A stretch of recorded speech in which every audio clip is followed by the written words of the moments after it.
Hello everyone, welcome to Math Magic. Today we are going to learn profit and loss. Let's start. See, first हम देखेंगे what is profit and what is loss. उसके लिए हम एक छोटी सी story imagine करते हैं. एक बॉय है ए, वो एक बॉल परचेस करता है. क्या करता है? बॉल परचेस करता है 10 रुपीज़ में. ओके, नाउ वहाँ उसका एक फ्रेंड आता है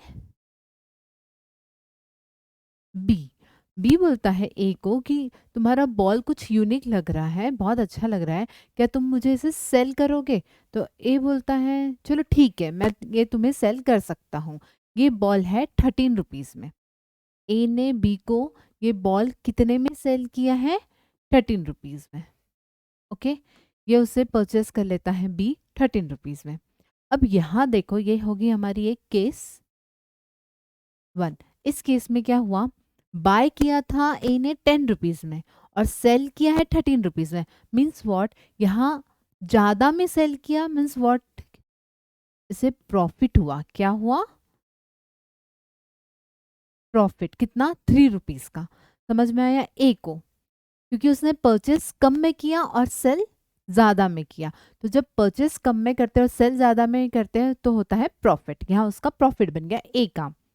नाउ अब वहाँ थोड़े समय बाद अगेन एक और फ्रेंड आता है उनका सी. तो सी बोलता है वाओ, ये तुम्हारे पास जो बॉल है वो बहुत ही अच्छा है, क्या तुम मुझे इसे सेल करोगे? तो बी बोलता है चलो ठीक है, फ्रेंड है, दे देता हूँ." वो बोलता है ओके, बट ये बॉल है 13 रुपीज़ का. बी बोलता है सी को ये बॉल है 13 रुपीज़ का, लेकिन सी बोलता है मेरे पास तो सिर्फ 10 रुपीज़ है, मैं उससे ज़्यादा तुम्हें नहीं दे सकता हूँ. तो बी सोचता है चलो यार, फ्रेंड है, दे देता हूँ. तो बी सी को ये बॉल कितना? 10 रुपीज़ में सेल कर देता है. अब बी को कितने मिले? 10 रुपीज़. तो यहाँ कम में उसने सेल किया. लिया कितने में था? यहाँ उसने परचेस कितने में किया है? 13 रुपीज़ में. और सेल कितने में किया है? 10 रुपीज़ में. तो ये क्या हो गया? सेलिंग प्राइस कम हो गई. उसका सेल जो किया उसने वो कम में किया. मीन्स यहाँ क्या बना है? यहाँ लॉस बना है. बी को क्या हुआ है? लॉस. समझ में आया आपको? हमेशा जब परचेस प्राइस से आपका सेलिंग प्राइस ज़्यादा होगा तब बनेगा प्रॉफिट. अगर परचेस प्राइस से सेलिंग प्राइस कम हुआ तो बनेगा लॉस. समझ में आ रहा है? जी, हम इसके साथ साथ कुछ टर्म्स देखेंगे. केस 1 में क्या था? ए ने कितने में बॉल परचेस किया था? 10 रुपीज़. 10 रुपीज़ ये जो है ए का, ये क्या हो गया? उसका कॉस्ट प्राइस. इसे क्या बोलेंगे? हमेशा जिसमें हम परचेस करते वो प्राइस को बोलते हैं कॉस्ट प्राइस. और ए ने सेल कितने में किया? 13 रुपीज़.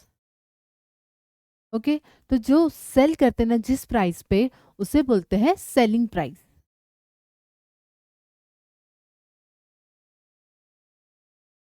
S P. ओके, समझ में आया सेलिंग प्राइस और कॉस्ट प्राइस क्या है? अब केस 2 में देखिए क्या होगा. केस 2 में बी ने कितने में परचेस किया था? परचेस किया था बी ने 13 रुपीज़ में, है ना? सो यहाँ बी की कॉस्ट प्राइस क्या हो गई है? 13 रुपीज़. और बी ने सेल कितने में किया है? Sorry,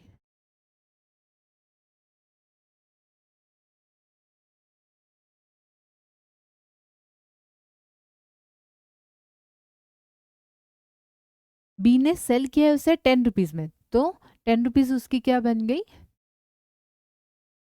selling price. तो समझ में आया आपको कि कॉस्ट प्राइस क्या होती है? Cost price is the price at which an object is purchased. Okay, and selling price होती है, selling price is the price at which an object is offered for sale. समझ में आया क्या होता है कॉस्ट प्राइस और सेलिंग प्राइस उसमें से? ओके, नाउ एक चीज हमने और देखी थी. जब भी selling price S P greater than रहे सीपी कॉस्ट प्राइस से, तो हमारा क्या बनता है? प्रॉफिट. क्या बनता है? प्रॉफिट, और जब भी कॉस्ट प्राइस ग्रेटर देन है सेलिंग प्राइस से, तो हमारा क्या बनेगा? लॉस। समझ में आ रहा है? Selling price is greater than cost price तो बन गया है profit, and cost price is greater than selling price तो बनता है लॉस। ये हमेशा ध्यान रखना, ओके? प्रॉफिट और loss is always calculated on the cost price. ये हमेशा ध्यान रखना, जब कैलकुलेशन का पार्ट आता है, अगर आपको प्रॉफिट या लॉस निकालना है तो वो हमेशा बनेगा कॉस्ट प्राइस से, ओके? ये की पॉइंट है, सेलिंग प्राइस पे कभी कैलकुलेट मत करना प्रॉफिट और लॉस, ओके?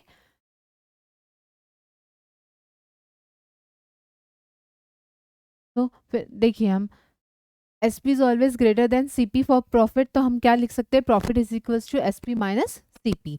और लॉस के लिए C P is always greater than S P, तो देयरफॉर लॉस क्या हो गया? C P minus S P. Now profit और गेन, प्रॉफिट को हम गेन भी बोल सकते हैं, पर परसेंट मीन्स व्हाट? प्रॉफिट और gain on cost price of ₹100 is known as profit percent. हमें अगर प्रॉफिट परसेंट सेंट मीन्स 100, तो अगर प्रॉफिट हमें परसेंट निकालना है तो हमेशा हमें कॉस्ट प्राइस कितनी लेनी होगी? 100, ओके? उसके लिए एक फॉर्मूला है, profit percent is equals to, profit को किस पे कैलकुलेट करते हैं हम? कॉस्ट प्राइस पे, so profit upon cost price into 100%। समझ में आया? देयरफॉर सेलिंग प्राइस हो जाएगा हमारा। अब आप बोलोगे ये कहाँ से आया? ये देखिए कि ये सारे फॉर्मूलेज एक ही थिंग से डिराइव होते हैं। मैं आपको इन शॉर्ट में फटाफट करके बताती हूँ। प्रॉफिट परसेंट हमने क्या लिखा है? Profit upon CP into 100, okay? But हमें पता है प्रॉफिट क्या होता है? SP minus CP, SP minus CP upon CP into 100 which is equals to what? हम इसे ऐसा लिख सकते हैं, S P upon C P minus C P upon C P हो जाएगा, C P upon C P क्या हो जाएगा? 1 इंटू होल को क्या जाएगा? 100 which is equals to what? Profit percent S P upon C P into 100 के हम ब्रैकेट ओपन कर देंगे, माइनस 100। हम फिर इसे ऐसे लिख सकते हैं, profit percent plus 100, okay, which is equals to S P upon C P. और ये जो मल्टीप्लीकेशन में 100 है वो हम इसे डिनोमिनेटर में दे सकते हैं, यहाँ से यहाँ चले गए, ये माइनस का हो गया प्लस, और ये जो मल्टीप्लीकेशन में था वो डिनोमिनेटर में चले गया, okay? So therefore S P is equals to 100 plus profit percent upon 100 into what? C P. समझ में आ रहा है ये कैसे डिराइव हुआ? सेम वैसे ही कॉस्ट प्राइस भी डिराइव हुआ, और सेम केस आएगा लॉस में भी। जस्ट प्रॉफिट हो या लॉस हो, उसका एक फॉर्मूला यहाँ जो है बेसिक फॉर्मूला वो रख के ये फॉर्मूलाज डिराइव हुए हैं। आपको बस ये सब याद रखने की ज़रूरत नहीं है, आप सिर्फ ये याद रख लीजिए, सेलिंग प्राइस होता है 100 plus profit percent upon 100 into C P, और कॉस्ट प्राइस होता है 100 upon 100 plus profit price plus multiply by CP. Same again, loss. Loss on cost price of ₹100 is known as loss percent. Means अगर हमें loss percent निकालना है तो हमेशा cost price कितनी लेनी होगी? 100. Okay. Therefore, loss percent is equals to loss upon CP. किस पे कैलकुलेट हो रहा है? CP into 100%. Therefore, अगेन ये फॉर्मूलाज डिराइव किया है सेलिंग प्राइस और कॉस्ट प्राइस, अगर हमें लॉस परसेंट पता है तो 100 minus loss percent upon 100 into C P, और कॉस्ट प्राइस में होगा 100 upon 100 minus loss percent into C P, okay? Now अब आती है टर्म डिस्काउंट। ये वर्ड तो हम बहुत डे टू डे लाइफ में सुनते हैं कि आज रिपब्लिक डे है, उसके ओकेजन पे मिंत्रा पे डिस्काउंट है, या एक्स वाई जेड कहाँ ना कहाँ शॉप्स में डिस्काउंट्स होते हैं। तो ये डिस्काउंट होता क्या है? See, a discount means getting something for less money than it usually cost. Means अगर कोई टॉय है आपका, वो यूजुअली कॉस्ट कर रहा है 100 रुपीज़ में, लेकिन कोई स्पेशल ओकेजन है वो शॉप वाले का, और उसने बोला है कि but the store says today you can buy it for 80 rupees. कितने में दे रहा है वो? यूजुअली वो 100 में देता है, बट आज वो दे रहा है 80 रुपीज़ में। Means what? That 20 rupees you saved is called discount. जो आपने 100 माइनस 80 किया है ना, वो हो गया 20। तो ये क्या हो गया है? 20 रुपीज़ यहाँ डिस्काउंट। समझ में आया डिस्काउंट क्या होता है? Discount is a reduction given on the marked price. अब ये मार्क प्राइस क्या है? मार्क प्राइस मीन्स जो टैग पे, जो एक डिस्प्ले पे प्राइस लिखी होती है, उसे बोलेंगे मार्क प्राइस। जैसे इस केस में, ये टॉय वाले केस में, उसकी मार्क प्राइस कितनी थी? 100। तो is the reduction given on the marked price of an item to attract buyers. It helps the buyer pay less than the original price of the product. उसने क्या किया? कुछ 100 का 80 में किया, जैसे एक डिस्काउंट किया। ये डिस्काउंट क्यों करते हैं? टू अट्रैक्ट द बायर्स, हमेशा ध्यान रखना।